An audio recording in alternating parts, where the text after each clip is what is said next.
Putin, President of the Russian Federation, and to invite him to address the Assembly.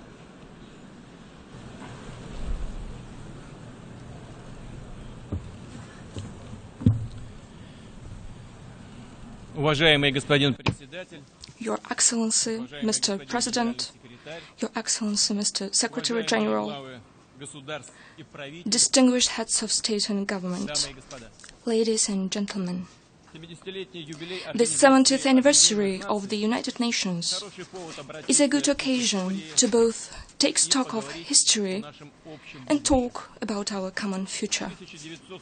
In 1945, the countries that defeated Nazism joined their efforts to lay solid foundations for the post-war world order. Let me remind you that the key decisions on the principles guiding the cooperation among states, as well as on the establishment of the United Nations, were made in our country, in Yalta, at the meeting of the anti-Hitler coalition leaders. The Yalta system was actually won in travail.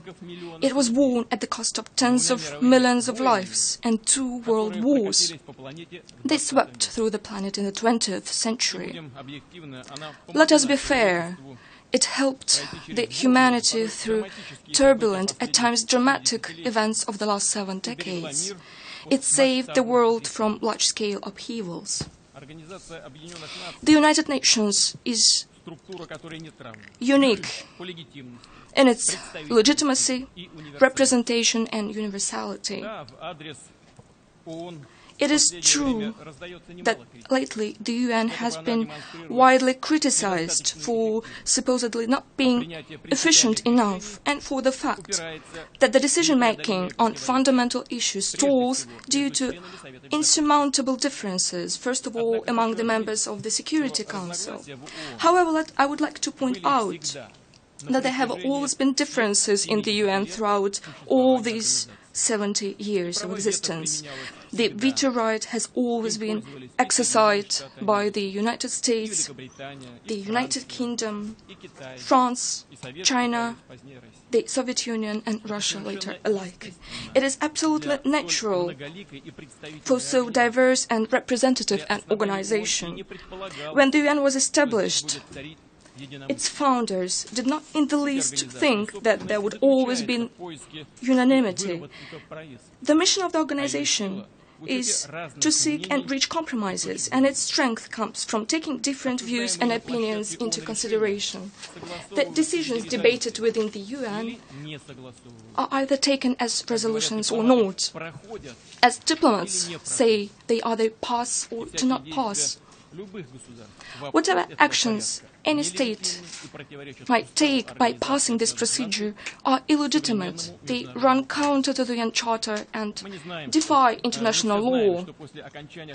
We all know that after the end of the Cold War, everyone is aware of that, a single center of domination emerged in the world, and then those who found themselves at the top of the pyramid were tempted to think that if they were so strong and exceptional, they knew better, and they do not have to reckon with the UN, which instead of automatically authorize and legitimize the necessary decisions, often creates obstacles, or in other words, stands in the way.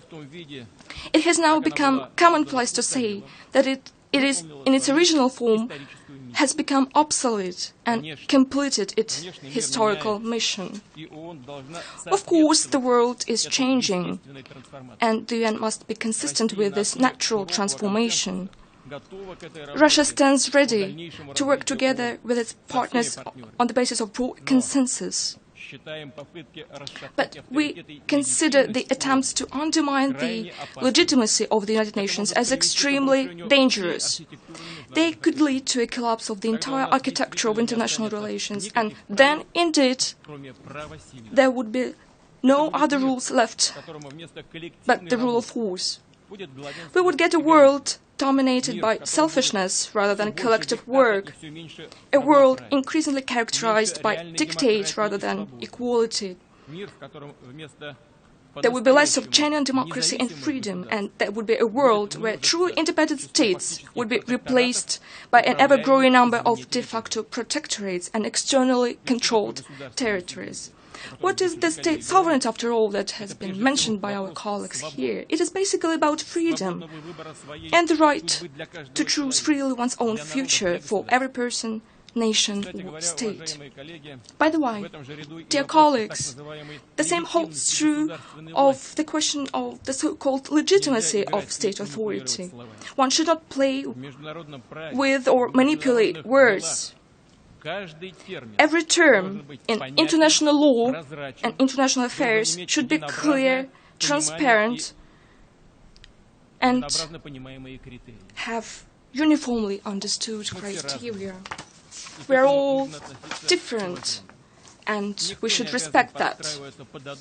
No one has to conform to a single development model that someone has once and for all recognized as the only right one.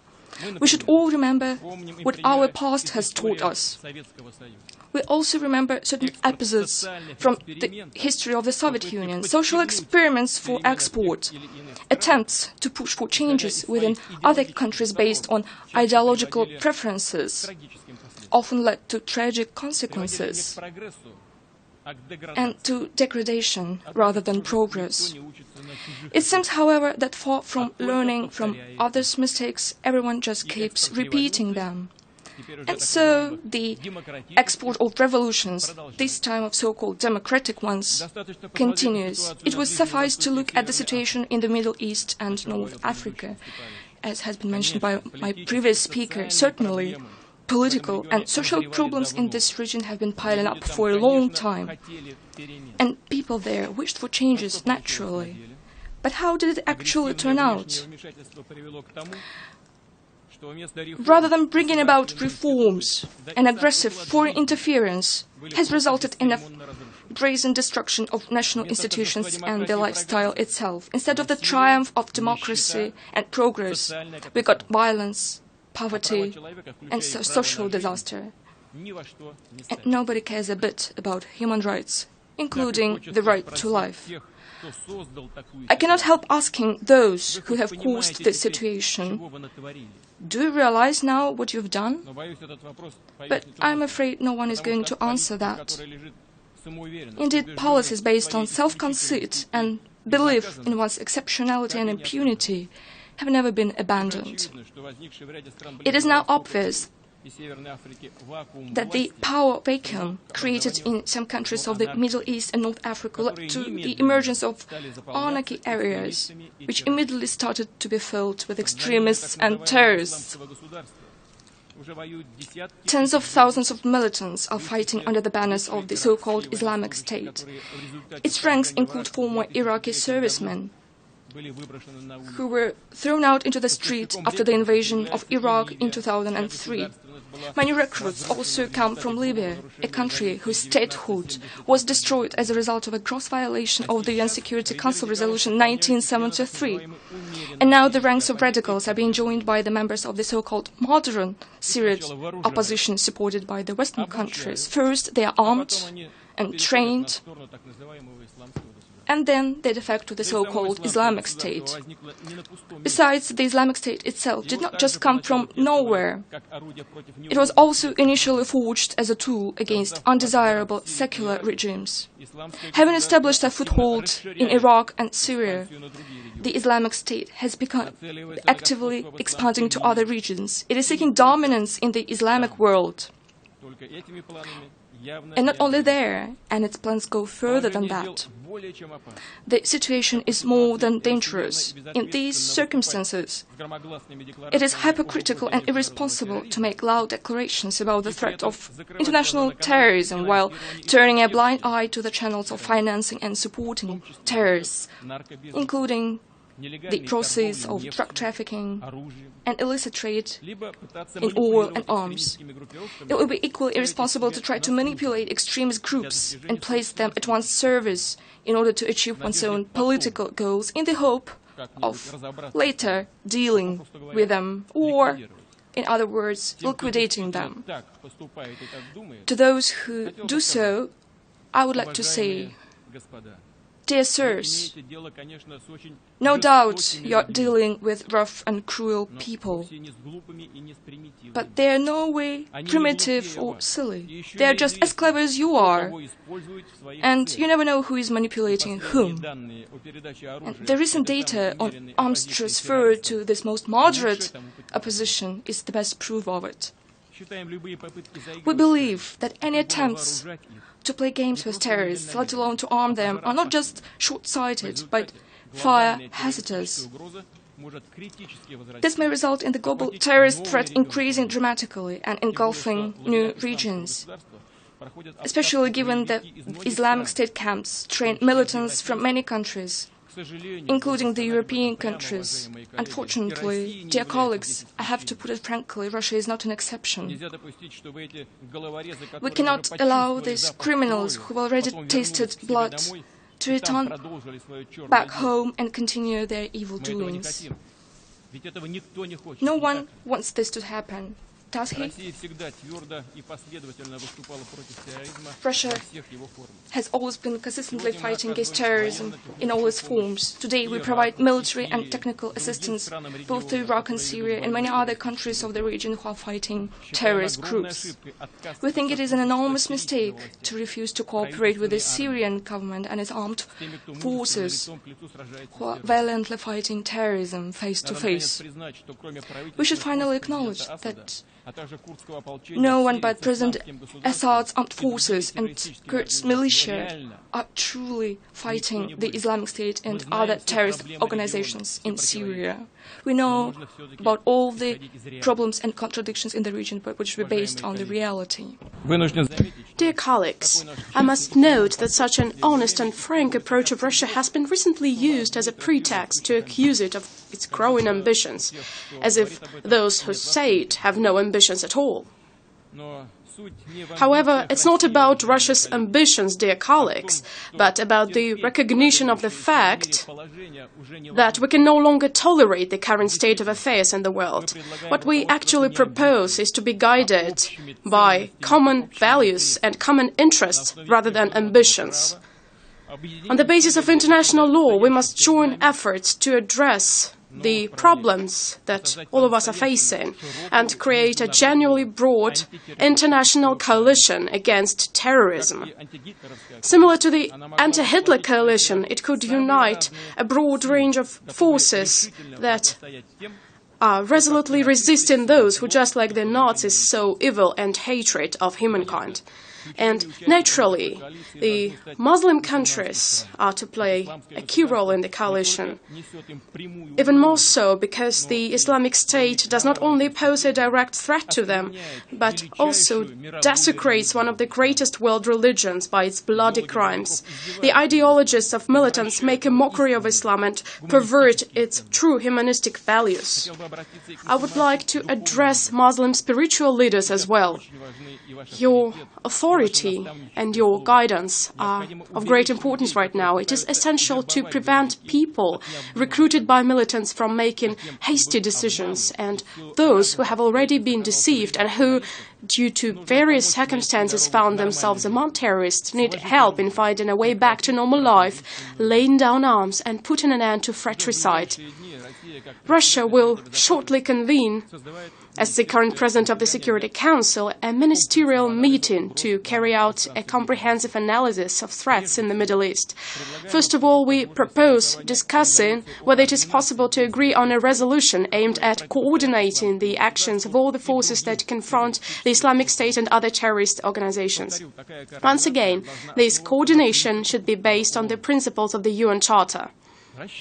We hope that the international community will be able to develop a comprehensive strategy of political stabilization as well as social and economic recovery of the Middle East.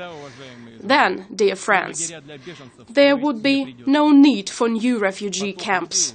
Today, the flow of people who were forced to leave their homeland has literally engulfed first neighboring countries and then Europe itself. There are hundreds of thousands of them now, and there might be millions before long. In fact, it is a new, great and tragic migration of peoples, and it is a harsh lesson for all of us, including Europe. I would like to stress, refugees undoubtedly need our compassionate support. However, the only way to solve this problem at a fundamental level is to restore the statehood where it has been destroyed, to strengthen the government institutions where they still exist or are being re-established, to provide comprehensive assistance of military, economic and material nature to countries in a difficult situation, and certainly to those people who, despite all the ordeals, will not abandon their homes. Naturally, any assistance to sovereign states can and must be offered rather than imposed exclusively and solely in accordance with the UN Charter. In other words, everything in this field that is being done or will be done pursuant to the norms of international law must be supported by our organization. Everything that contravenes the UN Charter must be rejected. Above all, I believe it is of the utmost importance to help restore government's institutions in Libya, support the new government of Iraq, and provide comprehensive assistance to the legitimate government of Syria. Dear colleagues, ensuring peace and regional and global stability remains the key objective of the international community with the UN at its helm. We believe this means creating a space of equal and indivisible security, which is not for the select few, but for everyone. Yes, it is a challenging, complicated and time-consuming task, but there is simply no other alternative.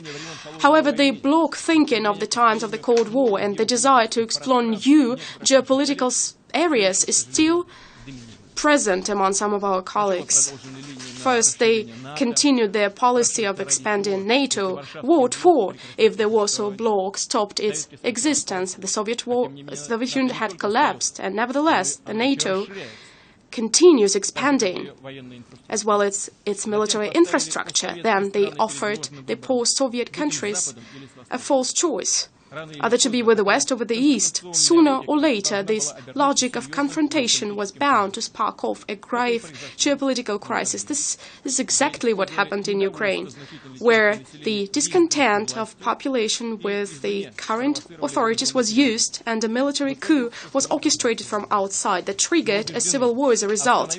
We are confident that only through full and faithful implementation of the Minsk Agreements of February 12, 2015 can we put an end to the bloodshed and find a way out of the deadlock.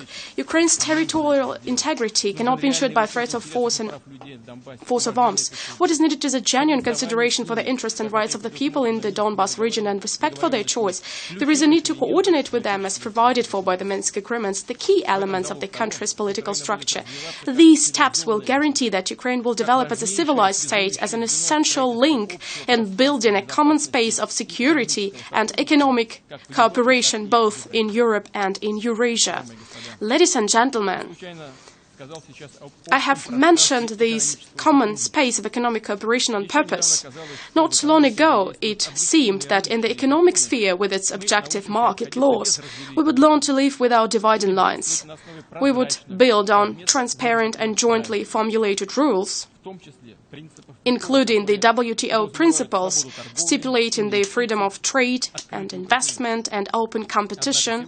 Nevertheless, today, unilateral sanctions circumventing the UN Charter have become almost commonplace. In addition to pursuing political objectives, these sanctions serve as a means of eliminating competitors. I would like to point out another sign of a growing economic selfishness. Some countries have chosen to create closed and exclusive economic associations, with the establishment being negotiated behind the scenes, in secret, from those countries' own citizens, the general public, business community, and from other countries. Other states whose interests may be affected are not informed of anything either. It seems that we are about to be faced with an accomplished fact that the rules of the game have been changed in favor of a narrow group of the privileged, with the WTO having no say. This could unbalance the trade system completely and disintegrate the global economic space. These issues affect the interests of all states and influence the future of the world economy as a whole. That is why we propose discussing them within the UN, WTO and G20. Contrary to the policy of exclusiveness, Russia proposes harmonizing regional economic projects. I refer to the so-called integration of integrations based on universal and transparent rules of international trade. As an example, I would like to cite our plans to interconnect the Eurasian Economic Union and China's initiative of the Silk Road Economic Belt. We still believe that harmonizing the integration processes within the Eurasian Economic Union and the European Union is highly promising. Ladies and gentlemen, the issues that affect the future of all people include the challenge of global climate change. It is in our interest to make the UN Climate Change Conference to be held in December in Paris a success. As part of our national contribution, we plan to reduce by 2030 the greenhouse gas emissions to 70–75% of the 1990 level. I suggest, however, we should take a wider view on this issue. Yes, we might diffuse the problem for a while by setting quotas on harmful emissions or by taking other measures that are nothing but tactical, but we will not solve it that way. We need a completely different approach. We have to focus on introducing fundamentally new technologies inspired by nature, which would not damage the environment, but would be in harmony with it. Also, they would allow us to restore the balance between the biosphere and technosphere upset by human activities. It is indeed a challenge of planetary scope, but I'm confident that humankind has intellectual potential to address it. We need to join our efforts. I refer first of all to the states that have a solid research basis and that have made significant advances in fundamental science. We propose convening a special forum under the UN auspices for a comprehensive consideration of the issues related to the depletion of natural resources, destruction of habitat and climate change. Russia would be ready to co-sponsor such a forum. Ladies and gentlemen, colleagues, it was on the 10th of January 1946 in London that the UN General Assembly gathered for its first session.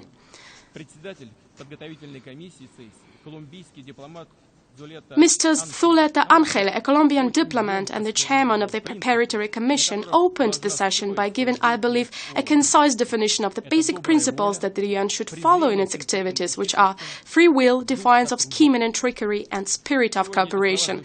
Today, his words sound as a guidance for all of us. Russia believes in the huge potential of the United Nations, which should help us avoid a new global confrontation and engage in strategic cooperation.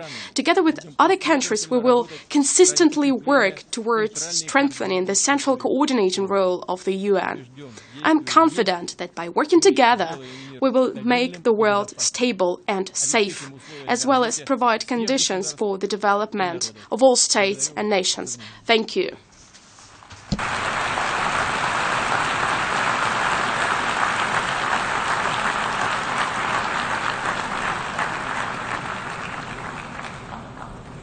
On behalf of the General Assembly, I wish to thank the President of the Russian Federation for the statement just made. May I request representatives to remain seated while we greet the President.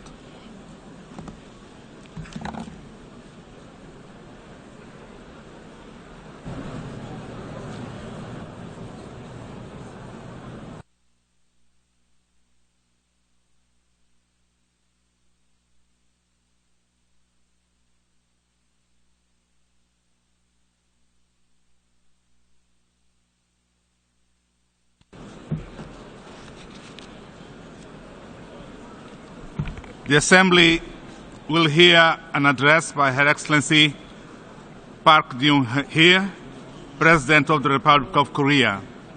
I request the protocol to escort Her Excellency.